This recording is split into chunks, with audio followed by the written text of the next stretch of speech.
მოგესალმებით ახალციხის დასრულთა განათლების ცენტრიდან. ეთერშია სათემო რადიო, რომელიც ფუნქციონირებს გერმანიის მთავრობისა და დივიის საერთაშორისო მხარდაჭერით, პროექტის მისი ხმის ფარგლებში. პროექტის პარტნიორია გერმანული სათემო რადიო Z. პროექტის მისი ხმის ფარგლებში შეიქმნა 12 სათემო რადიო საქართველოს სხვადასხვა რეგიონში.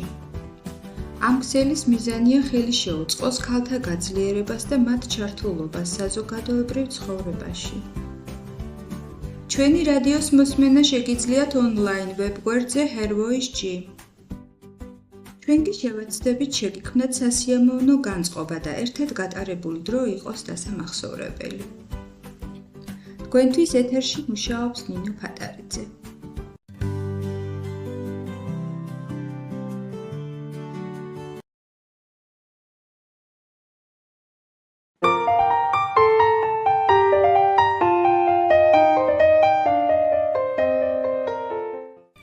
მეგობრებო, მოგესალმებით. დღეს თეთრკარავში შევიკრიბეთ სკოლის პედაგოგები არ გვეყოლება წამყვანი, რადგან დროისედაც მცირეა და პრობლემები უამრავი. მე დაწყებითის პედაგოგი გახლავართ და მხოლოდ ჩემს გულის ტკივილზე ვილაპარაკებ. ჩემი გადასაწყვეტი არ არის სამწუხაროდ, ბავშვებს რომელი სახელმძღვანელოთი შევასწავლოთ ესა თუ ის საგანი. ჩემი მოვალეობა იმ წიგნით სწავლებაა, რაც დამტკიცებულია განათლების სამინისტროს მიერ. მაგრამ გეკითხებით რა გულით უნდა ავუხსნა გაკვეთილი და შევაყარო პატარებს ის, რაც თავად არ მომწონს და ყოველი ტექსტის მიმართ შინაგანი პროტესტი მაქვს. ძალიან ვთქვით მშობლებს, ბებიებს, ბაბუებს, გადახედეთ იმ წიგნებს, რითაც თქვენი შვილები განათლებას იღებდნენ და დაფიქრდით მოგწონთ, ან თუ მოგწონთ რა ნიშნით მოგწონთ. იქნებ ჩვენს გავაგებინოთ. თუ წაიკითხავთ, ბევრი ფიქრი არ დაგჭირდებათ იმაზე, რომ თუნდაც პირველი წიგნი, რომლითაც პატარები მშობლიურ ლიტერატურას უნდა ეზიაროთ, ახლოსაც ვერ მივა იაკობ გოგებაშვილის დედაენასთან. მაშინ რა ხდება? რატომ ვცვლით? თუ უკეთეს ვერაფერს ვთავაზობთ პატარებს. დაწყებითი სკოლა ხომ საძირკველია, რაზეც მერე უნდა დაშენდეს ყველაფერი. ძალიან გთხოვთ, ყველა მიფიქრეთ ამაზე, ეს მთელი ერის საზრუნავია და იქნებ გამოსავალი ერთად გამოვნახოთ. ნუ დაუსახიჭრებთ ბუნებას პატარებს. მერე ძალიან გვიან იქნება, ხომ გახსოვთ ყველას ჩვენი ბრძენი წინაპრები, რასაც გვეუბნებოდნენ. თუ საძირკველი დანგრეულია, მაშინ კედლების აშენებისთვის ყოველი შრომა დაკარგულია. მოგესალმებით. მე მათემატიკის პედაგოგი გახლავართ და ჩემ შემთხვევაში უფრო რთული იქნება ყველასთვის გასაგებ ენაზე საუბარი იმ პრობლემებზე, რაც ჩემს საგანს უკავშირდება. დაწყებითების გარდა ყველა კლასს ვასწავლი და მინდა გითხრათ, რომ ზოგჯერ თავადაც მიჭირს რაღაცეებში გარკვევა.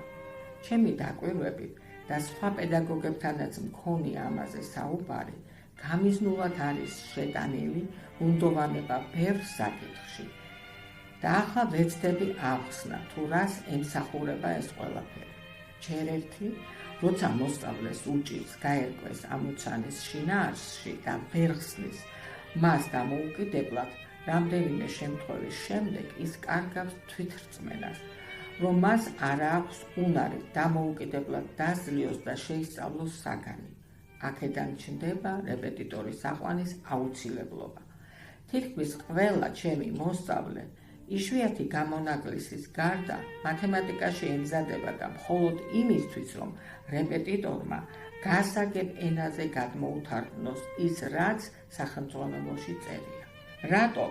როცა შეიძლება, რომ მარტივად და გასაგებად მივაწოდოთ მოსწავლეებს ეს საგანი და კი არ შევაშინოთ და შევაძულოთ, არამედ გავუადვილოთ სწავლად და შევაყვაროთ.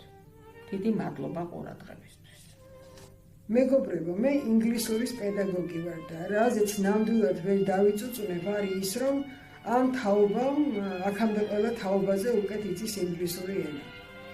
ეს ეხება ნებისმიერი ასაკის ბავშვებს, სულ პატარებიდან დაწყებული უფროს კლასელები დამთავრებული. მაგრამ რა ხდება? ჩემთვის უდიდესი და გადაუჭრელი პრობლემაა მათი დამოკიდებულება მობილურების მიმართ. ვერანაირად ვერ ვახერხებ მათი ყურადღების ბოლომდე მიპყრობას. განუწყვეტლივ ტელეფონში არიან თავჩარგულები და საერთოდ ამაზე მეტად არც არაფერი აინტერესებთ. ხან თხოვე, ხან გაუბრაზდი, ხან ჩამოვართი, მაგრამ ვერაფერს გავხდი. ეს უკვე ვირუსივითაა, რომლის საწინააღმდეგო რაღაც შესაბამისი ვაქცინაა გამოსაგონებელი. არ მგონია ეს მარტო ჩემთან ხდებოდეს. იფიქრეთ ამ საკითხზე. ერთად ვიფიქროთ და იქნებ რამე გამოსავალიც ერთად გამოვნახოთ. თეთრ კარავს კი დიდი მადლობა ჩემგან, პედაგოგებისგან, რომ საშუალება მოგვეცა, სადმე მაინც დაგვეფიქსირებინა ჩვენი გულის ტკივილი. მომავალ შეხვედრამდე.